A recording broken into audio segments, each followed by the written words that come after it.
How close are you with the players when they're looking to make decisions right now? I mean, do they bring you in on this? Are you like, father number two in some cases? Or? As we go through the process, we will continue to give as much information as it comes in from the NBA Advisory Council and from other people involved in professional basketball that can advise us. So we're trying to give them as much as possible. And so I can't say that we're meeting every day, or but as it comes in, and we work at getting it in. We just don't. All right, here's what everybody's saying. It's a process that's becoming easier to navigate. You think?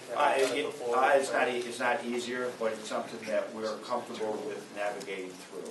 It's always going to be something that is very fluent, and there's a lot of emotion in it. We try to help them make educated decisions. Have you changed in how you handle this time of the year compared to a few years ago, now that you've been able to do it every year? Like I said, I'm a bit more comfortable with it because I know it is part of the game and it's here to stay. Unless some rules change, it's here to stay. So you have no choice. It's like the pick and roll. You choose to defend it several different ways, or you stay with one thing, they're going to eat you up with how they do it. So you got to continue to be very, very versatile in your approach to this. Coach, are you surprised that there's so many voices in guys' ears right about now? No, because I think no matter what there is, there's voices in their ears, whether it's a rap song that's telling them something about life, or what they're reading in the paper. I mean, there's, let's just say if this was 20 years ago, there'd be three beat writers in here talking, and one from the student newspaper would be here right now, but there's so many voices everywhere and everything in life. So this is part of the whole thing, and you work hard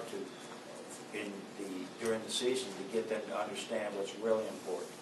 But we're only with them enough of the time, and through osmosis, they're going to be swayed in different ways by the ones that have more access to them. John, how does that make it hard for a head coach, though, today?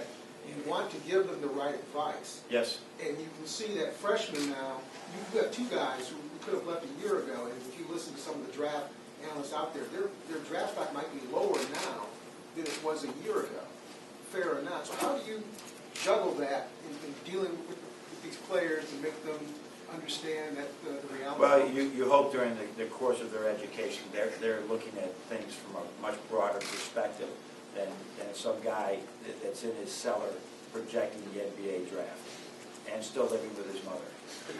Nothing wrong with still living with your mother. So we try to really say, okay, this is what the NBA says, and this is what what you should look at. So we are really we're vigilant on this of educating them about their life from a broad perspective. You're going to live to be 80 or 90 years old. Look at where you are. What do you have to do? And so, I don't think one of our guys regrets that supposedly had those opportunities, or supposedly their draft stock has dropped. Believe any of that. They're trying to get better every day, and they focus on that. Can Curious put his name in for evaluation also? We have put more than a couple of guys in just that we know, but I'm not going to divulge it. Obviously, a lot of Mitch's decision is going to be based on his health.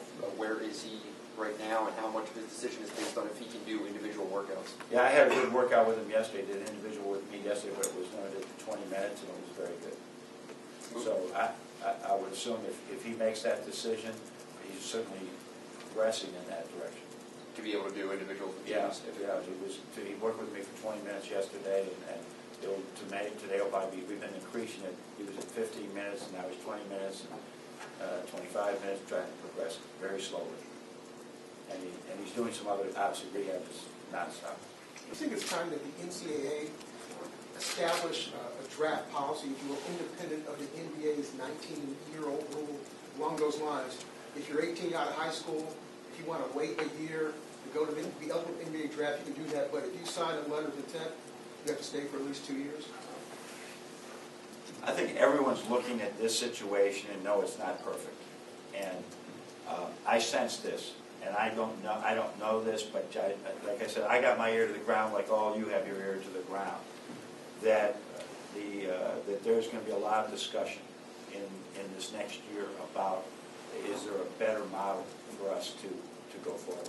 And I think everybody agrees there is, but how do we go about it with all the different people involved, all the different, whether it's the agents, whether it's the union and the NBA, and the NABC and the NCAA, there's a lot of people involved that need to all have really constructive dialogue.